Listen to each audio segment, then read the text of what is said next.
नमस्कार, स्वागत है। आज हम पढ़ेंगे effect of change of pressure. कहने का मतलब है दाब परिवर्तन से अपन के क्या प्रभाव पड़ता है पदार्थ के ऊपर। ठीक है, तीन दे रखे हैं अपन के, इनके स्टेट्स पदार्थ के, सॉलिड, लिक्विड और गैस। ठीक है, इससे पहले तो एक चीज बता दूं आपको जो टेम्परेचर से संबंधित है। ठीक है, कई बार क्या होता है कि जो केल्विन और सेल्सियस होता है, ठीक है, जो अपने लास्ट पार्ट में पढ़ा था, केल्विन और सेल्सियस में केल्विन देके सेल्सियस का मान पूछ लिया जाता है या फिर सेल्सियस देके केल्विन का मान पूछ लिया जाता है। ठीक है, यदि आपको केल्विन का मान देके, ठीक है, क्या पूछ लिया जाए अपन के, डिग्री सेल्सियस। ठीक है, या फिर डिग्री सेल्सियस देके क्या पूछ लिया जाए, केल्विन का मान। ठीक है, तो देखो जैसे उदाहरण लेते हैं अपन जल का।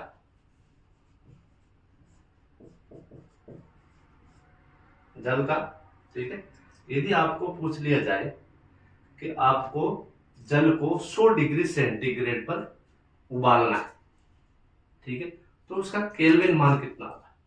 ठीक है, कितना मान दे रखा है आपको, 100 डिग्री सेंटीग्रेड। ठीक है, और क्या पूछ रहा है अपन के, केल्विन का मान। ठीक है, तो क्या करना है, हमेशा याद रखना इसके अंदर 273 ऐड कर देना है। क्या करना है अपन को, इसके अंदर 273, तो कितने हो जाएंगे अपन के, 373 केल्विन।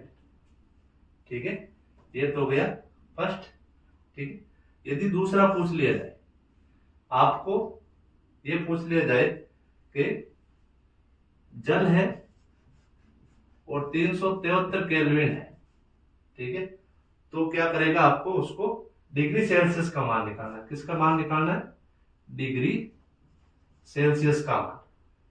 ठीक है, तो क्या करना है, 373 में से जो भी मान दे रखा है, ठीक है भाई, जो भी मान रहेगा 373 केल्विन है, उसमें से डिग्री सेल्सियस यदि निकालना है तो क्या करना पड़ेगा अपन को, 373 माइनस करना है। क्या करना है, 273 माइनस करना है।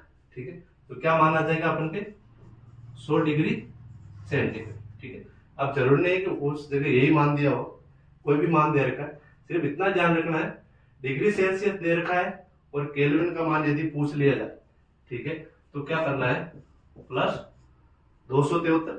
ठीक है, और यदि केल्विन दे रखा है और डिग्री सेल्सियस का मान पूछ लिया जाए तो क्या करना है अपन के, माइनस 273। ठीक है, ये चीज होगी। अब देखो, अब नेक्स्ट है अपन के effect of change of pressure. ठीक है, दाब परिवर्तन का प्रभाव। ठीक है, किसी भी मेटर के ऊपर यदि दाब दिया जाएगा, ठीक है, तो उसकी अवस्था में क्या परिवर्तन होगा। देखो सबसे पहले सॉलिड, सॉलिड को यदि अपन लिक्विड में चेंज करेंगे, ठीक है, तो उसको क्या बोला जाता है, फ्यूजन। ठीक है, इसका मतलब क्या होता है, संगलन।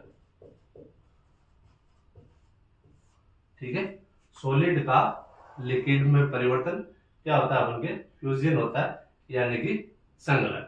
ठीक है, लिक्विड जब किस में चेंज होगा, गैस में, तो उसको क्या बोला जाता है, एप्रेशन, यानी कि वाष्पीकरण।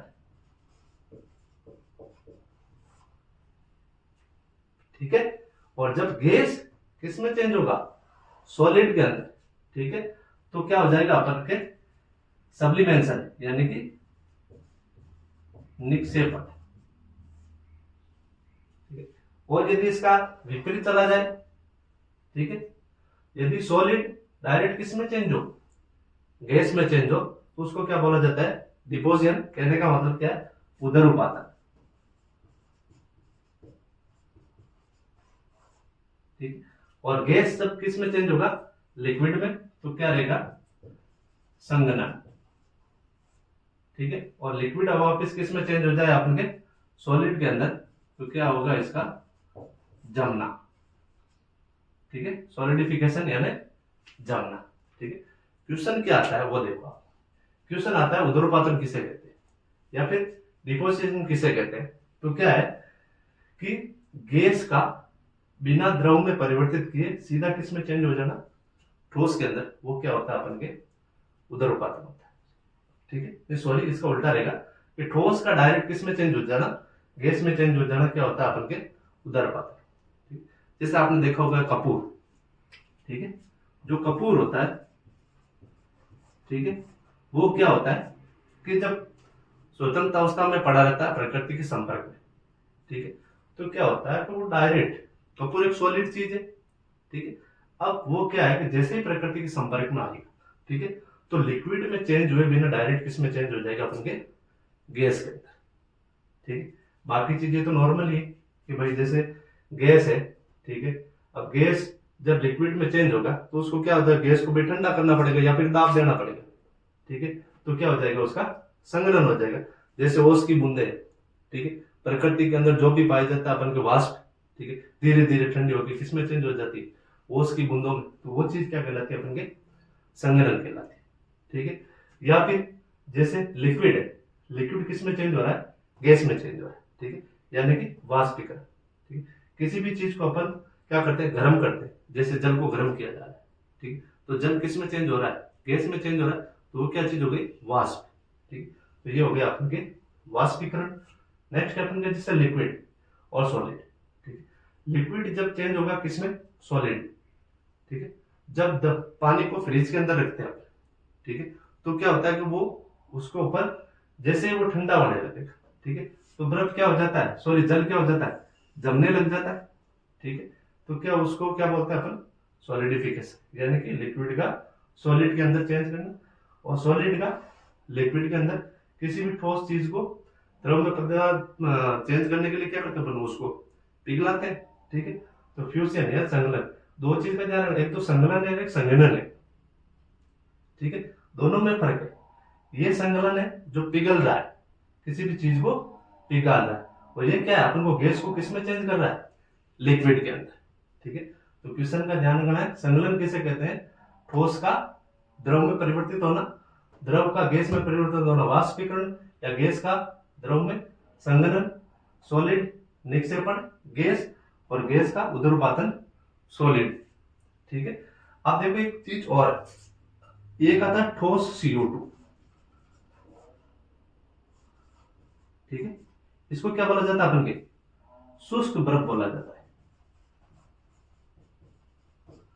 ठीक है, ये क्या है कि जो एक एटमॉस्फेयर दाब है, ATM, यानी कि वायुमंडलीय दाब पर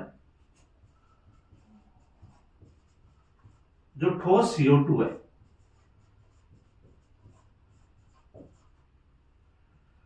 ये भी क्या है कि द्रव अवस्था में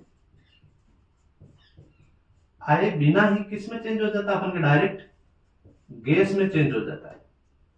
किस में चेंज हो जाता है, अपन के गैस में परिवर्तित हो जाता है।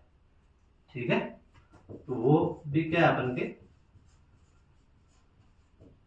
ठीक है, ठोस का डायरेक्ट गैस में, ठोस का गैस के अंदर। ठीक है, तो ये भी रहेगा अपन के ध्यान रखना, शुष्क बर्फ। ठीक है, एक एटमॉस्फेयर दाब पर ठोस CO2 डायरेक्ट किस में चेंज हो जाती है, गैस के अंदर चेंज हो जाती है। ठीक है, अब देखो कुछ इंपॉर्टेंट अपन के जो मात्रक है वो अक्सर पूछे जाते हैं। ठीक है, मात्रक और उनके प्रतीक, दोनों चीज देखो। पहला अपन के जैसे टेम्परेचर, टेम्परेचर एक अपन पूछ लेता है, लेंथ एक अपन के, मास,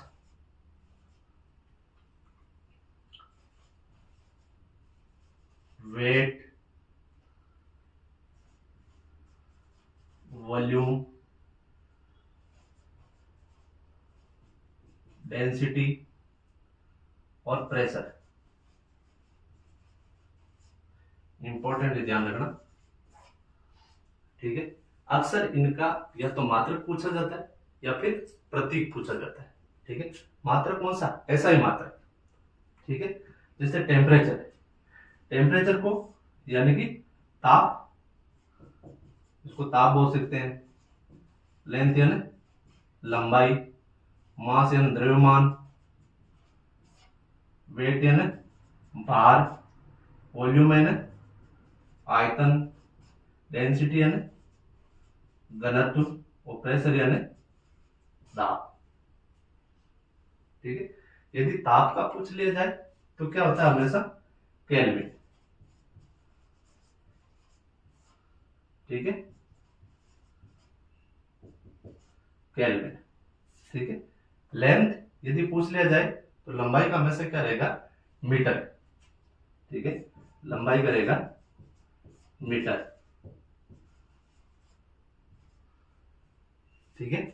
नेक्स्ट है अपन का द्रव्यमान। ठीक है, द्रव्यमान यानी कि मास, इसको किस में मापा जाता है, किलोग्राम के अंदर।